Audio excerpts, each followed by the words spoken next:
모든 무거운 것과 얽매이기 쉬운 죄를 벗어버리고 인내로써 우리 앞에 당한 경주를 하며 믿음의 주요 또 온전하게 하시는 이인 예수를 바라보자. 그는 그 앞에 있는 기쁨을 위하여 십자가를 참으사 부끄러움을 개의치 아니하시더니 하나님 보좌 우편에 앉으셨느니라. 아멘. 사랑과 은혜의 하나님 아버지, 주일로 3일 동안 우리를 주님의 품 안에서 지켜주셨다가 이렇게 주님의 자리로 불러주시고 많은 어려움 가운데에서도 주님이 주시는 평안으로 매 순간 살아가게 하시니 감사를 드립니다. 주님의 은혜와 사랑으로 매일매일 살아갈 힘을 더하여 주시고 새롭게 우리에게 부어주신 은혜에 감사하며 주님 앞으로 한 걸음 더 나아가는 주님의 백성들이 되게 하옵소서. 오늘도 우리를 통해 일하시는 하나님의 놀라운 계획을 경험하는 시간이 되게 하시고 지금 이 시간 우리의 모든 상황을 주님께 맡기고 모였사오니 예배하는 이 자리에 주님이 주시는 참 기쁨과 평안 그리고 성령의 충만하심이 임하게 하옵소서. 예수님의 이름으로 기도드립니다. 아멘. 찬송가 28장을 찬송드리겠습니다. 28장입니다.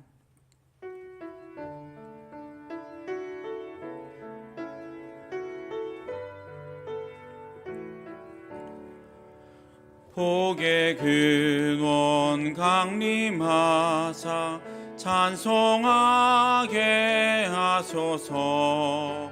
한량 없이 자비하심 증량할 길 없도다. 천사들의 찬송가를 내게 가르치소서. 구속하신 그 사랑을 항상 찬송합니다. 주의 크신 도움 받아 이때까지 왔으니 이와 같이 천국에도 이르기를 바라네. 하나님의 품을 떠나 죄에 빠진 우리를 예수 구원하시려고 보혈 흘려 주셨네. 주의 귀한 은혜 받고 일생 빚진 자 되네. 주의 은혜 사슬 되사 나를 주께 매소서.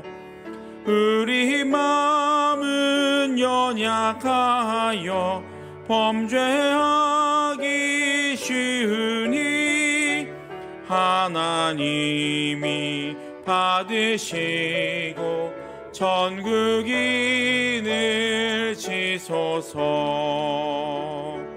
아멘. 찬송가 337장입니다.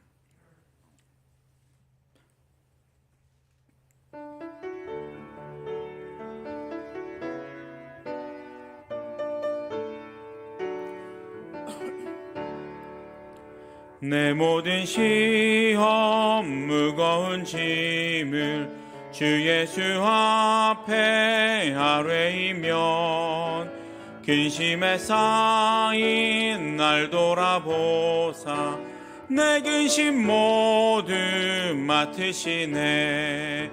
무거운 짐을 나 홀로 지고 견디다 못해 쓰러질 때 불쌍히 여겨 구원해 줄리 은혜의 주님 오직 예수.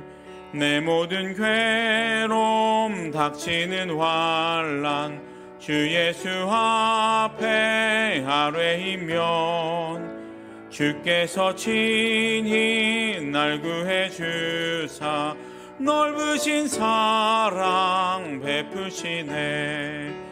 무거운 짐을 나 홀로 지고 견디다 못해 쓰러질 때 불쌍히 여겨 구원해 주리. 은혜의 주님 오직 예수. 내 짐이 점점 무거워질 때 주 예수 앞에 아뢰이면 주께서 친히 날 구해 주사 내 대신 짐을 져주시네. 무거운 짐을 나 홀로 지고 견디다 못해 쓰러질 때 불쌍히 여겨 구원해 주리. 은혜의 주님 오직 예수. 마음의 시험 무서운 죄를 주 예수 앞에 아뢰이면 예수는 나의 능력이 되사 세상을 이길 힘 주시네. 무거운 짐을 나 홀로 지고 견디다 못해 쓰러질 때 불쌍히 여겨 구원해 주리. 은혜의 주님 오직 예수. 342장 찬송 드리고 나유진 권사님께서 기도하시겠습니다. 342장입니다.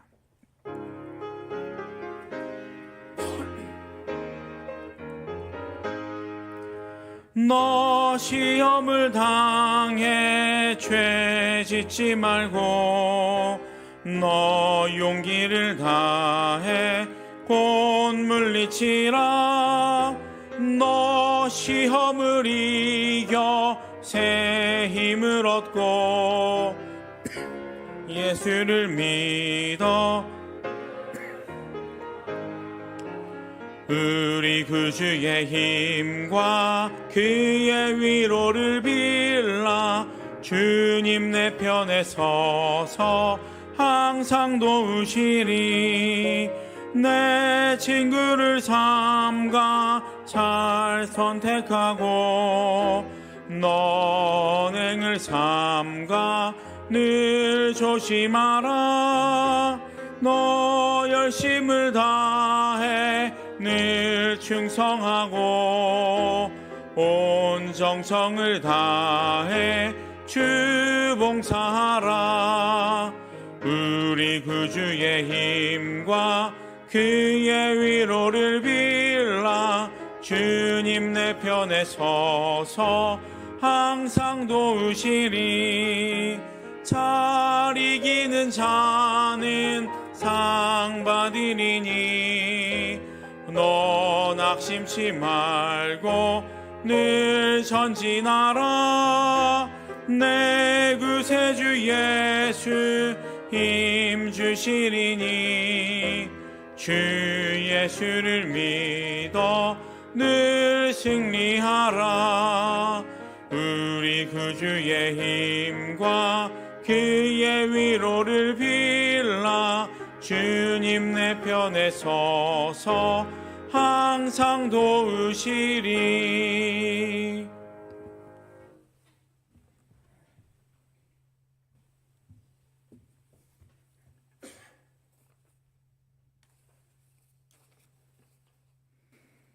사랑과 은혜의 주님, 오늘도 이렇게 주님의 전에 나와 예배드리게 하여 주심을 감사드립니다.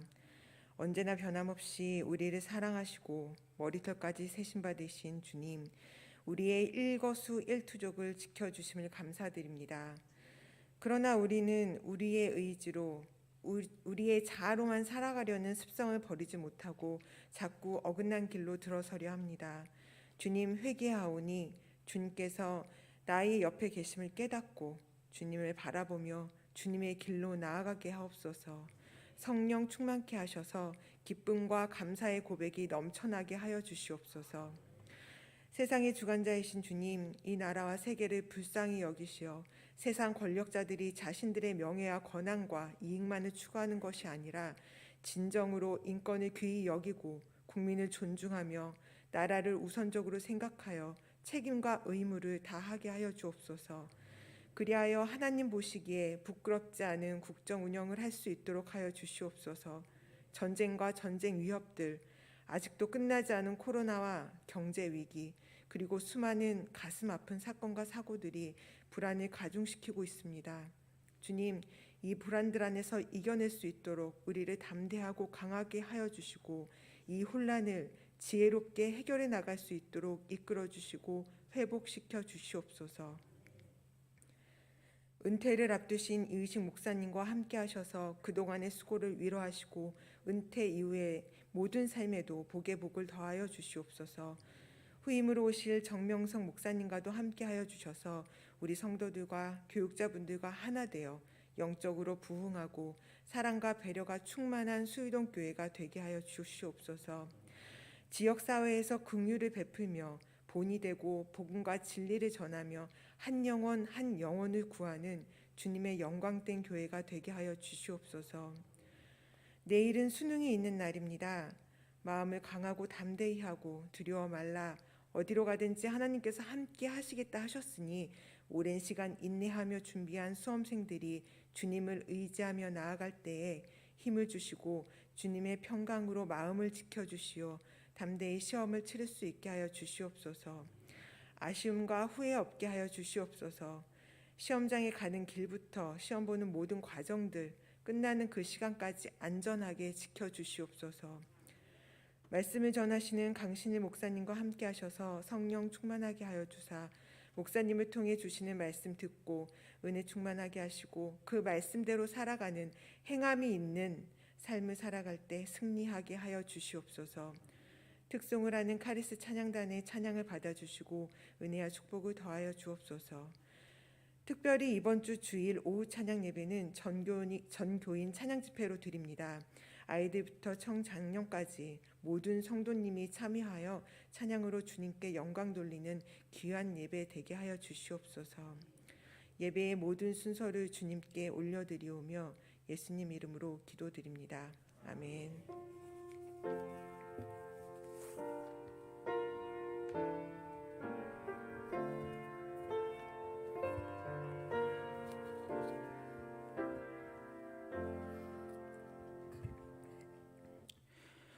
오늘 우리가 함께 나눌 말씀은 사도행전 23장 1절부터 11절까지의 말씀입니다. 사도행전 23장 1절부터 11절까지의 말씀을 한 절씩 교독하겠습니다. 바울이 공회를 주목하여 이르되 여러분 형제들아 오늘까지 나는 범사의 양심을 따라 하나님을 섬겼노라 하거늘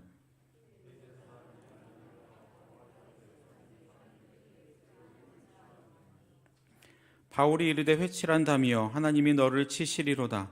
내가 나를 율법대로 심판한다고 앉아서 율법을 어기고 나를 치라 하느냐 하니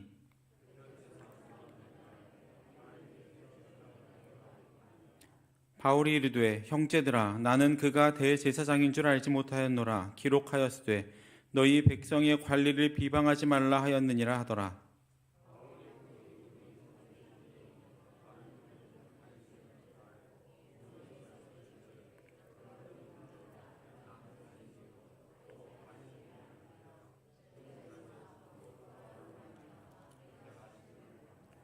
그 말을 한즉 바리새인과 사두개인 사이에 다툼이 생겨 무리가 나뉘어지니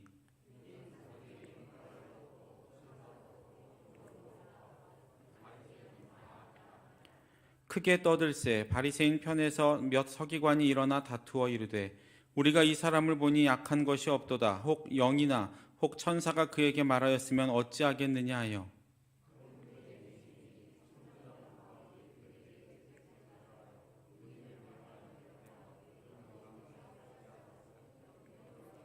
함께 읽겠습니다.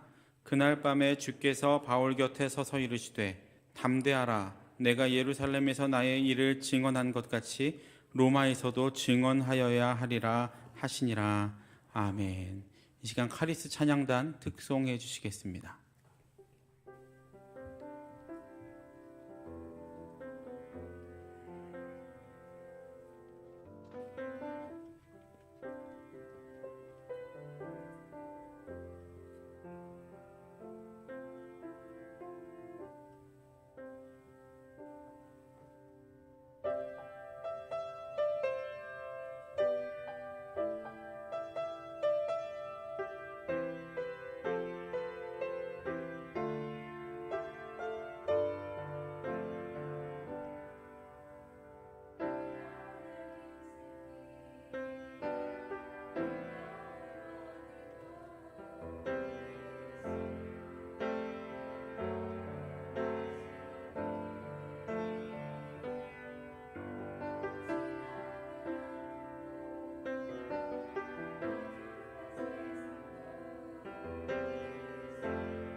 아멘.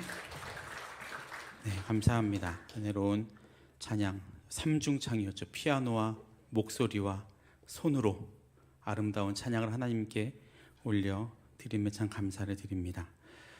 주일이후 세상에서 주님의 백성으로서의 삶을 살아가시다가 또 새로운 힘을 공급받으시고자 이 3일밤 예배 자리에 나오신 여러분들을 주님의 이름으로 환영하고 축복합니다.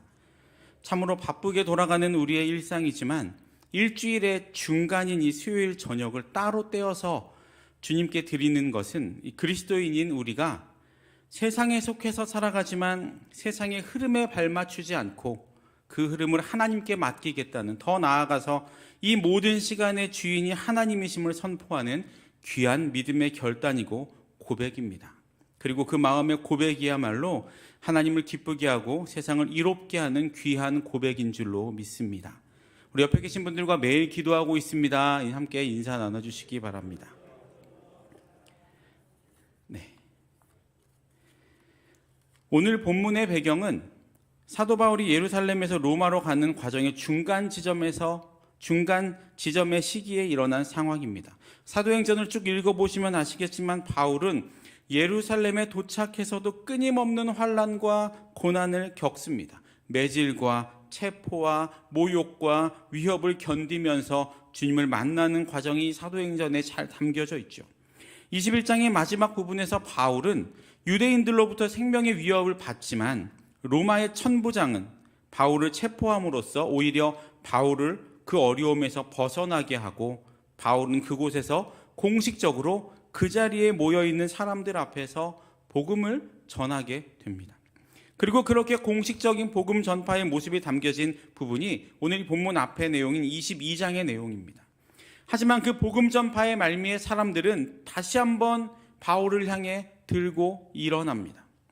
큰 소동이 일어날 것을 염려했던 천부장은 다시 한번 바울을 영내로 데리고 들어가고 그곳에서 바울이 로마 시민이라는 것을 알게 됩니다. 그리고 천부장은 그제서야 도대체 유대인들이 왜 바울을, 같은 유대인인 바울을 이렇게 죽이려고 하는지 그 진상을 파악하기 위해 제사장들과 또 온 공회를 모으고 바울을 그들 앞에 데려갑니다. 그렇게 이제 바울은 또다시 공식적으로 복음을 유대인들에게 전파할 수 있게 됩니다. 앞에서는 모든 회중들이 대상이었다면 이번에는 유대인 지도자들이 그 복음 전파의 대상이었습니다. 그 유대인 앞에서의 복음 전파의 내용이 오늘 23장입니다. 하지만 그곳에서도 유대인들, 즉 제사장과 또 공회는 바울의 말을 듣지 않습니다. 사람들은 그런 것 같습니다. 그 사람이 싫으면 무슨 말을 해도 싫습니다. 그 사람이 아무리 논리정연하게 설득력 있게 말해도 그 사람 자체가 싫으면 그 말을 들으려고 하지 않죠. 지금 우리나라의 모습도 이런 것과 좀 비슷한 것 같습니다. 서로 상대방의 이야기를 들어보려고도 하지 않습니다. 무조건 잘못했고 무조건 사과하라고 하고 무조건 거짓말이라고 합니다. 가끔은 초등학생들, 아니 유치원생들 아이들도 이거보단 낫겠다 싶을 정도로 참 유치하기 짝이 없는 행동들을 많이 하는 것 같습니다. 지금 이 유대인들과 바리새인, 이 공회원들도 마찬가지입니다. 바울이 싫습니다. 바울은 이미 그들 사이에서 변절자였고 개종자였습니다. 그래서 그의 말은 무조건 잘못되었고 그런 사람의 말을 들을 가치도 없다라고 생각해 버린 거죠. 그러니 그들 앞에 있는 바울에게 다시 한번 그들은 위협을 가하기 시작하고 또 큰 분쟁이 일어날까 봐 천부장은 바울을 데리고 다시 돌아간 겁니다. 물론 이 모든 일들에 대해서 이 모든 상황에 대해서 바울이 모르고 있었던 바는 아닙니다. 어쩌면 이렇게 될 줄로 다 알고 있었을 겁니다. 그리고 이 모든 일이 주님께서 성령님을 통해 이미 설명해 주셨던 그 모든 일들, 예루살렘에서 고난과 핍박이 있을 것이라고 했던 그 일들이 이렇게 일어나고 있구나라고 생각을 했을 겁니다. 그래서 바울은 버틸 수 있었을 겁니다. 그런 어려움 앞에서 주님은 다시 한번 11절의 말씀을 통해서 바울을 위로하십니다. 그날 밤에 주께서 바울 곁에 서서 이르시되 담대하라, 내가 예루살렘에서 나의 일을 증언한 것 같이 로마에서도 증언하여야 하리라 하시니라. 그런 어려움 앞에서 주님은 바울에게 뭐라고 말씀하십니까? 담대하라고 말씀해 주십니다. 그리고 너는 반드시 로마로 갈 것이라고 다시 한번 하나님의 약속을 상기시켜 주십니다. 그래서 우리는 이 사도행전을 읽으면서, 이 부분을 읽으면서 하나님이 바울에게 로마로 가라는 분명한 비전을 계속해서 확인시켜 주시는구나 라고 이해할 수 있는데, 오늘 본문은 조금 성격이 다릅니다. 이 11절에 나타나 있는 헬라어의 원어들의 시제들을 사용해서, 그 시간적인 배경을 사용해서 다시 한번 성경을 번역해 보면 조금 다른 뜻이 됩니다. 바울아, 내가 과거로부터 오늘까지 예루살렘에서 거듭되는 위협과 환난과 시련과 모욕과 매질과 침뱉음과 치욕들을 당했는데, 그 어려움들은 과거에도 당했고 현재에도 당할 것이고, 그 어려움을 계속 겪으면서 로마로 가게 될 것이다 라는 의미입니다. 이것이 11절에 담겨져 있는 하나님의 마음입니다. 바울의 마음은 어땠을까요? 하나님께서 그동안 고생 많았지, 이제 걱정 마. 앞으로는 하나도 다치지 않고 로마로 가게 될 거야 라고 말씀해 주셨으면 참 좋겠는데, 그러면 지금 당장의 어려움 정도는 조금 더 잘 이겨낼 수 있을 것 같은데, 그 로마에 도착할 때까지 이 어려움은 계속된다고 하나님이 말씀하시고 계시는 겁니다. 만약 여러분들이 이 말씀을 들으면 어떤 마음이 드셨겠습니까? 아무개야, 지금까지 내 이름 붙들고 신앙생활 하느라고 참 어렵고 힘들었지. 그런데 내 앞에 오는 그날까지 그 어려움이 계속될 거야. 그래도 꼭 이겨내서 나에게 오렴. 이런 하나님의 음성을 듣는다면 여러분들의 마음은 어떻겠습니까? 감격스러울까요? 아니면 이제 좀 고만했으면 좋겠는데 라는 마음이 드실까요? 바울도 그렇지 않았을까요? 하나님, 이게 도대체 무슨 말입니까? 이쯤 되면, 이런 어려움들 가운데서도 하나님 이름 놓지 않고 살아왔다면 이제는 하나님이 조금 더 위로 좀 해주시고 격려도 해주시면 좋을 텐데, 내가 예루살렘에 당한 고난길이 로마에 가는 그 길에도 계속 같은 길을 겪는 거라니요. 이런 마음이 바울에게 들지 않았을까요? 그런데 이 하나님의 이런 메시지 안에는 두 가지의 의도가 있습니다. 첫 번째는 거듭되는 환난으로 실패한 것처럼 보이는 예루살렘에서의 복음 사역을 하나님이 인정해 주시는 것입니다. 다시 말해서 하나님의 11절 말씀을 통해서, 바울아, 사람들이 보기에는 고통받고 조롱받는 너의 모든 사역이 실패로 보일 수 있겠지만 그렇지 않다. 나는 너를 그 어려움 상황 가운데에서도 끝까지 붙들고 로마로 가게 할 거다 라는 하나님의 마음이 들어가 있다라는 겁니다. 두 번째 메시지는 환난 가운데에서도 예루살렘에서 복음을 전한 것 같이 로마로 향하는 길에도 그렇게 사도 바울이 복음의 증인이 될 것이라는 것입니다. 다시 말해서 하나님의 복음 사역은 어떤 상황 아래에서든 절대로 멈춰지지 않을 것이다 라는 말입니다. 우리는 하나님에 대해서 가끔 우리의 생각과 우리의 사고의 넓이에 하나님을 이렇게 껴 맞출 때가 있습니다. 전지하시고 전능하신 하나님, 그 하나님의 사역을 이렇게 성경을 통해 우리는 만나면서도 가끔은 왜 우리 인생길을 이쪽 길로 몰고 가실까, 이런 생각을 한다라는 겁니다. 이런 의미는 하나님에 대한 이해의 부족 때문에 생기는 우리의 문제입니다. 하나님의 문제가 아니고 우리 인간의 문제라는 겁니다. 왜 하나님의 일을 함에 있어서 하나님은 바울에게, 그리고 또 이 시대를 살아가고 있는 우리들에게 어렵고 힘든 길을 허락하시는 것일까요? 그렇지 않고 좋은 길로, 평안한 길로 하나님이 우리를 인도해 주시고 우리가 그 안에서 일을 하면 더 많은 사람이 더 힘차게 하나님의 일을 할 수 있을 텐데 왜 굳이 이렇게 어렵고 힘든 길로 우리를 자꾸 가게 하실까요? 그에 대해서 로마서에서 사도 바울은 이렇게 말을 합니다. 로마서 5장 1절부터 4절 말씀을 우리 함께 읽어보도록 하겠습니다. 로마서 5장 1절부터 4절까지의 말씀을 우리 함께 읽어보도록 하겠습니다. 함께 읽겠습니다. 시작. 그러므로 우리가 믿음으로 의롭다 하심을 받았으니 우리 주 예수 그리스도로 말미암아 하나님과 화평을 누리자. 또한 그로 말미암아 우리가 믿음으로 서 있는 이 은혜에 들어감을 얻었으며 하나님의 영광을 바라고 즐거워하느니라. 다만 이뿐 아니라 우리가 환난 중에도 즐거워하나니 이는 환난은 인내를, 인내는 연단을, 연단은 소망을 이루는 줄 알미로다. 아멘. 여기서 우리가 선뜻 잘 이해가 되지 않는 말씀이 하나 있습니다. 다만 이뿐 아니라 우리가 환난 중에도 즐거워한다라는 구절입니다. 말 그대로 환난을 즐거워하라는 겁니다. 그런데 환난을 즐거워할 사람이 있을까요? 하지만 성경에서는 분명히 환난을 즐거워하라라고 말하고 있습니다. 이런 유사한 본문이 성경 여러 곳곳에서 등장을 하는 것을 우리는 잘 알고 있죠. 환난을 즐거워하라. 우리는 이것을 이 환난만 지나면 그 너머에 하나님이 예비하신, 마치 어두운 새벽이 여명을 밝히고 해가 솟아나듯이 하나님의 예비하신 은혜와 복이 기다리고 있을 것이라고 이해를 합니다. 물론 환난이 갖는 기능 중에 이런 역할들이 있기는 합니다. 하지만 그것은 환난에 대한 매우 소극적인 이해입니다. 환난을 즐거워하라는 말은 말 그대로입니다. 예를 들면 공부를 잘하는 사람이 훌륭한 사람이 된다는 말, 우리는 참 많이 듣고 또 많이 하는 말이죠. 그런데 공부가 즐거운 사람이 있을까요? 공부가 쉬운 사람이 있을까요? 없습니다. 아이들에게 야, 공부가 제일 쉬워 라고 백날 얘기해봐야 절대로 아이들은 인정하지 않습니다.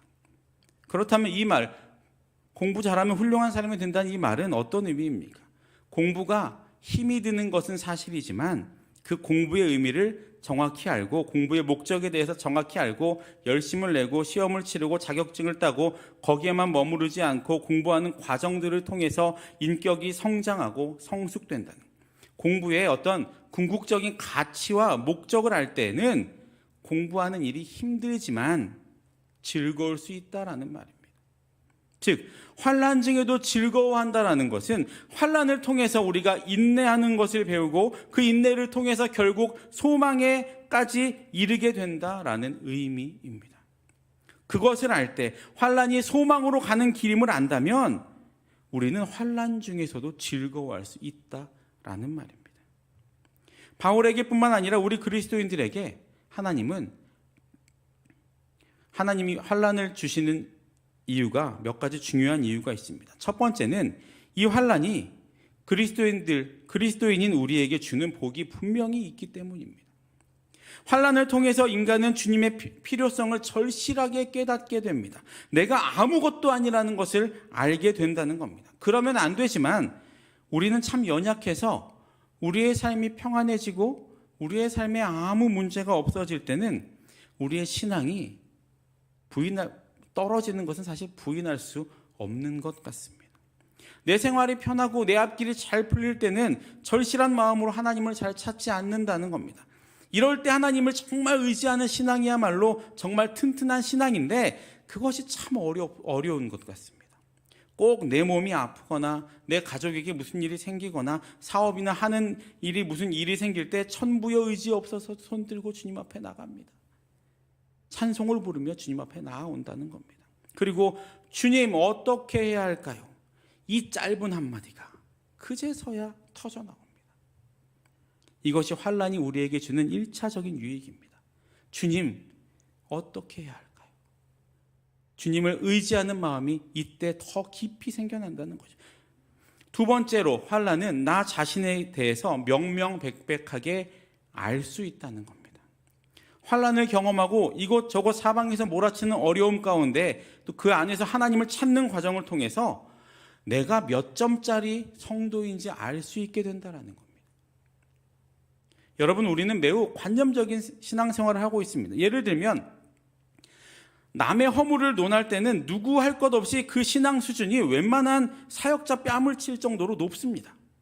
다시 말해서 교회에서 누가 잘못하거나 어떤 그 가정에 문제가 생기면 그럴 때 기도해야지, 충성 안 해서 그래, 말씀 안 따라서 그래 등등 신앙적인 잣대가 아주 칼 같다라는 겁니다. 그런데 그 정죄했던 문제가, 남을 정죄했던 그 문제가 나에게로 올 때는 어떻게 됩니까? 기준이 달라집니다. 그럴 수도 있지, 우리가 성경대로 어떻게 다 살아가 하면서 그때와는 다른 모습을 보인다는 겁니다. 우리가 다 그런 건 아니지만 보편적으로 그런 마음들이 좀 많이 있습니다. 이런 예를 한번 들어볼까요? 교회에 성경 암송을 기가 막히게 잘하는 한 아이가 있었습니다. 암송대회에 나가면 상이란 상은 다 쓸어오는 그런 아이였습니다. 그래서 교회에서 어땠을까요? 언제나 칭찬받는 아이였습니다. 모든 어른들이 다 칭찬하고 그 부서에서도 언제나 칭찬하는 그런 아이였습니다. 그러던 어느 날 그 아이가 속해 있는 부서에서 헌금이 자꾸 사라지는 사고들이 일어나기 시작합니다. 계속해서 그런 일들이 일어나자 교사 한 분이 헌금 시간에 그 헌금을 하는 아이들을 유심히 살펴보셨습니다. 그랬더니 그 암송을 기가 막히게 잘하는 아이가 헌금 주머니에 헌금 낸다고 손을 넣다가 돈을 빼내는 것을 보게 됩니다. 그래서 선생님이 그 아이를 불러서 충고를 했습니다. 얘야, 너 성경을 잘 아니까 성경에 하나님이 내 이웃의 소유를 도둑질하지 말라고 하신 거 너도 알고 있지? 다음에는 그러지 마 라고 그랬더니 이 아이가 선생님을 보면서 선생님, 성경에는 내 이웃의 소유를 탐내지 말라고 되어 있어요. 도둑질하지 말라는 말은 없어요. 선생님이 성경을 잘못 외우고 계시네요. 그 구절만 가지고 이야기를 한 겁니다. 여러분, 뭐가 문제인지 아시겠습니까? 내가 암송하고 외우고 있는 것이 내 신앙의 수준이 아닙니다. 그것들이 내 현실에 부딪힐 때 그것들을 통해서 그제서야 내 신앙의 수준이 진짜 수준이 나오고 내가 몇 점짜리인지 알 수 있게 되는 겁니다. 환난을 통해서 알 수 있게 된다는 겁니다. 내가 그 상황을 밖에서 봤을 때 나는 잘 이겨낼 것 같았는데 실제 내 문제로 닥치니까 나도 어쩔 도리가 없구나. 우리가 얼마나 이런 고백 많이 합니까? 그러니까 우리는 누가 이랬대, 누가 저랬대 할 필요가 없습니다. 왜냐하면 그 문제가 언제든지 나에게도 닥칠 수 있기 때문입니다. 눈에는 있고 손에는 설다라는 속담이 있습니다. 눈으로 볼 때는 다 알 것 같은데 실제 손에 잡아보면 그렇지 않다는 겁니다. 이제 월드컵이 얼마 남지 않았죠. 그 월드컵 같은 축구 경기를 볼 때 사람들이 뭐라고 합니까? 막 보면서 거기선 이렇게 했어야지, 센터링을 해야지, 패스를 해야지, 야 내가 해도 쟤들보다 잘하겠다, 이런 말들 많이 하죠. 그런데 정말 해보면 대표팀보다 잘할까요? 신앙도 똑같습니다. 내가 말씀을 듣고 내 머리에 새겼을 때는 그게 내 실력인 줄을 압니다. 나한테 완전히 체화됐다고, 내 삶의 근간이 됐다고 내가 머리로 이해하면 그것이 내 삶의 근간이 됐다고 아주 뿌듯해합니다. 그런데 폭풍우가 한번 내 삶에 확 불어오면 어떻게 됩니까? 그 안에서 허둥지둥 되다가 그 상황이 다 끝나고 나면 그제서야 그 말씀이 있었지, 하나님 성경에서 이렇게 말씀하셨지 라고 무릎을 칠 때가 많이 있습니다. 우리 속에는 우리 스스로 우리의 인생을 운영할 만한 것이 아무것도 없습니다. 그래서 나로부터 생겨난 믿음이 아니라 하나님이 붙잡아 주시고 그 말씀을 근거로 기도하며 그분이 주시는 것으로 살아갈 때 생겨나는 하나님으로부터 말미암은 믿음을 가지고 우리는 우리의 삶을 살아가야 한다는 겁니다. 내 믿음으로 내 삶을 살아가는 것이 아니고 하나님이 주시는 믿음 가지고 내 삶을 살아가야 한다는 거죠.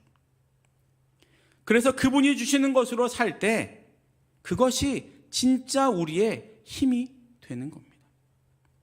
그리고 그것이 우리의 진짜 힘이 될 때 비로소 우리는 믿음으로 사는 자는 하늘 위로 받겠네, 무슨 일을 만나든지 만사형통하리라 라는 그 찬양의 가사가 정말 나의 실제적인 고백이 될 수 있는 겁니다.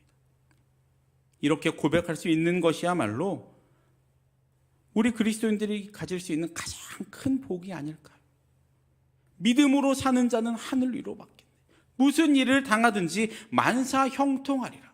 그것이 어려운 일이든 기쁜 일이든 슬픈 일이든 힘든 일이든 어떤 일이든지 내가 주님 안에 있다면, 내가 믿음으로 살아가고만 있다면, 하나님이 나에게 주신 그 믿음 가지고 살아가고만 있다면 나는 만사형통하다는 겁니다.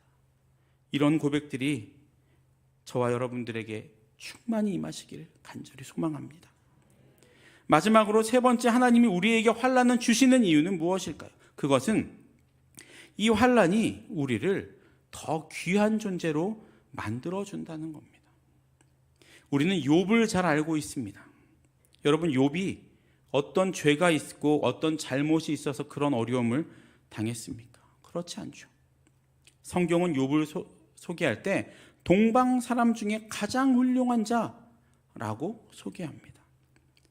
그 욥 자신만 그랬습니까? 그의 자녀들까지도 아주 경건하게 살 수 있도록 훈련하고 욥이 계속해서 그들 자녀들을 위해 제사 드리고 했죠. 그런데 하나님이 하루아침에 욥이 가진 모든 것들을 다 가져가 버리십니다. 그렇게 하신 하나님의 궁극적인 목적은 무엇이었을까요? 욥의 고백을 통해서 하나님의 그 목적을 알 수 있는데, 욥기 23장 10절엔 이런 말씀이 있습니다. 그러나 내가 가는 길을 그가 아시나니 그가 나를 단련하신 후에는 내가 순금같이 되어 나아가리라. 이 고백이 환난 가운데 놓여져 있는 우리의 고백이 되기를 소망합니다. 하나님은 욥이 정금보다 더 귀한 존재로 연단되어서 욥 자신 스스로 내 모든 삶을 이루시는 하나님을 의지하는 것만이 하나님이 나를 창조하신 내 삶의 목적이 되어야 하는구나 라고 고백할 수 있도록 하나님은 욥에게 그 고난을 허락하신 겁니다. 오늘 우리는 우리가 지금까지 해오고 있는 신앙의 모습들을 다시 한번 돌아볼 필요가 있습니다. 물론 지금까지 참 잘해오고 계십니다.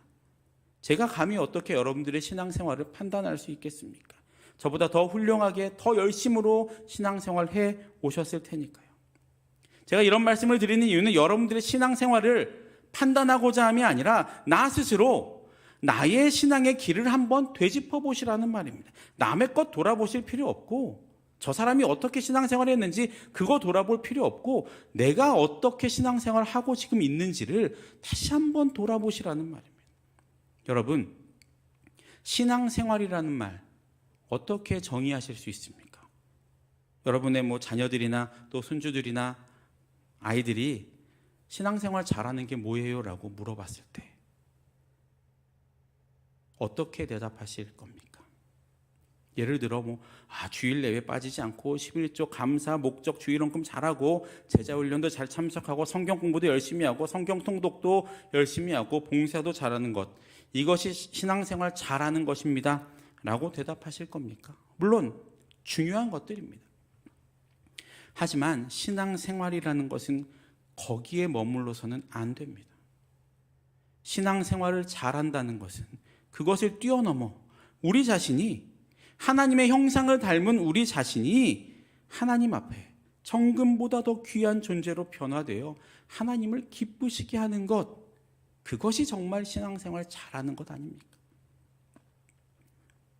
그리고 그렇게 귀한 존재로 하나님 앞에 변화되기 위해 환난과 연단은 필수입니다. 금이 뜨거운 물에 들어갔다가 나와서 망치로 두들김을 받지 않으면 순금이 되지 않습니다. 불순물들이 빠져나가지가 않습니다. 다시 말해서 이 두들김, 이 연단만이 우리를 정금으로 변화시키는 겁니다. 뜨거운 물에 들어갔다 그냥 공기 중에 두면 그 불순물들이 빠지지가 않습니다. 결국 두드림이 있어야 빠진다는 거죠. 그럼 그렇게 정금으로 연단된다는 것, 그렇게 우리가 환난 가운데에서 환난을 통해서 우리의 연단을 받고 우리가 정금으로 변화되면 그것이 우리 신앙생활의 종착점일까요? 이 부분이 우리가 착각하기 쉬운 부분인데, 정금이 되었을 그때부터가 우리 신앙생활의 본론으로 들어가는 겁니다. 그 전까지는 우리 신앙생활의 서론입니다. 우리가 뜨거운 물에 들어가서 연단받고 고통받고 그래서 우리가 정금으로 변화된 이후부터 우리는 하나님의 자녀로서 이 세상에서 살아갈 수 있게 된다라는 거죠.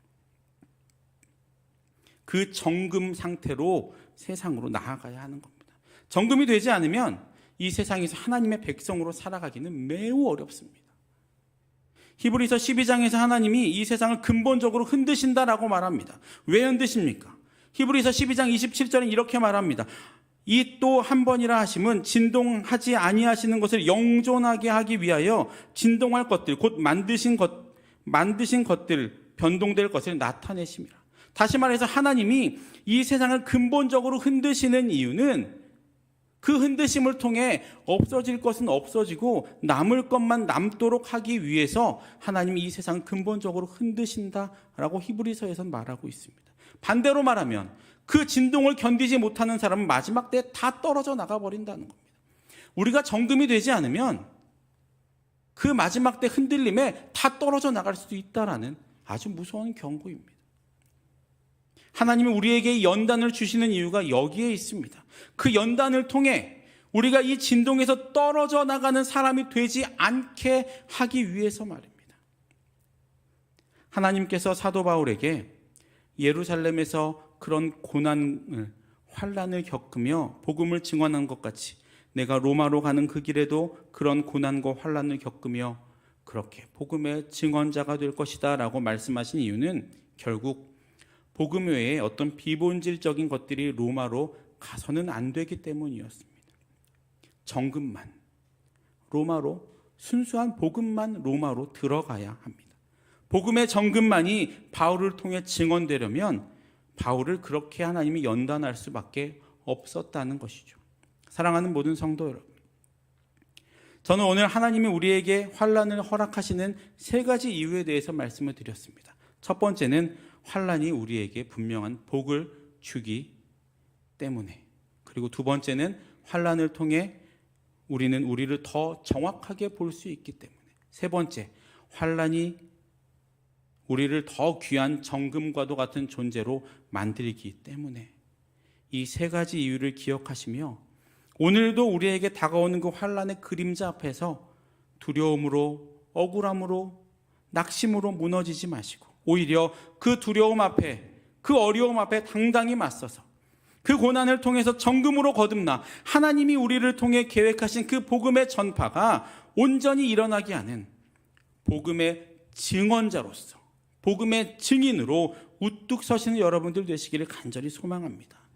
그래서 이 흔들리는 세상 앞에서 나가 떨어지는 종교인이 아니라 어떤 흔들림 속에서도 절대로 흔들리지 않고 떨어져 나가지 않는 복음의 증언자로 이 세상에서 빛과 소금의 역할을 잘 감당하시는 모든 성도님들 되시기를 주님의 이름으로 축복합니다. 기도하겠습니다. 사랑과 은혜의 주님, 감사를 드립니다. 우리를 주님의 자녀로, 주님의 백성으로 삼으시고 이 땅 가운데 하나님의 축복의 통로로 세워주신 주님의 은혜에 감사를 드립니다. 우리 앞에 많은 어려움들과 많은 두려운 일들이 있지만 주님, 분명한 것은 그 일을 통해 우리를 연단하시고 우리를 정금과도 같이 만들어주시고 또 정금으로 변화된 우리를 세상으로 보내시는 하나님의 그 놀라운 계획을 바라볼 수 있는 믿음의 눈을 허락하여 주옵소서. 그래서 정금으로 변화된 우리가 이 세상에서 정말 올바른 복음의 증언자가 되어 살아있는 그 복음을 전달하고 살아있는 복음을 증언하며 정금으로서 세상에 하나님의 놀라운 은혜를 나타내는 귀한 주의 백성들, 주님의 복음의 증인들이 될 수 있도록 인도하여 주옵소서. 지금도 병상에서 고통받고 있는 많은 환우들이 있습니다. 그들의 머리 위에 이 시간 손 얹어 안수하여 주시고 깨끗하게 고침받는 은혜가 있게 하여 주셔서 그 모든 아픔들을 이겨내고 다시 주님 앞으로 나와 함께 예배하는 날이 속히 오도록 역사하시고 인도하여 주옵소서. 내일은 또 대학 수학 능력 시험이 있습니다. 수능에 함께하는 모든 주님의 자녀들을 붙들어 주시고 그것 때문에 마음 상하거나 낙심하는 일이 생기지 않도록 주님 평안을 허락하여 주시고 또 지금까지 공부했던 모든 것들이 하나님 안에서 올바로 잘 드러나는 은혜가 있게 하여 주셔서 우리 모든 수유동교회 모든 수험생 아이들 한 사람 한 사람을 주님께서 붙들어 주시고 그들의 삶을 인도하여 주옵소서. 지금도 전쟁 가운데 고통받고 있는 많은 영혼들이 있습니다.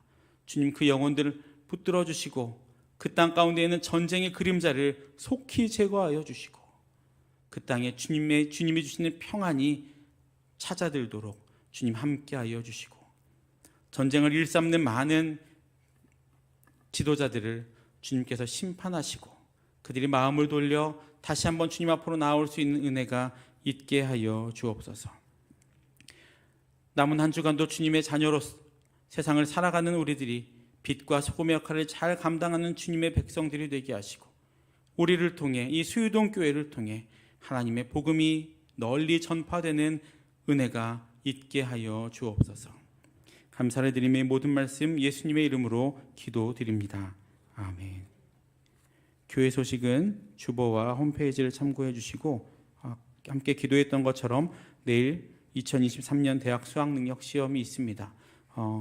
우리 교회에서 또 수험생으로 있는 아이들도 있고, 또 주변에 수험생으로 있는 많은 아이들이 있을 텐데, 그 아이들을 위해서 꼭 기도해 주시고, 이 수능이 전부는 아니지만 그래도 이것 때문에 마음 아파하고 상처받지 않도록 그것들을 위해서 계속 기도해 주시기 바랍니다.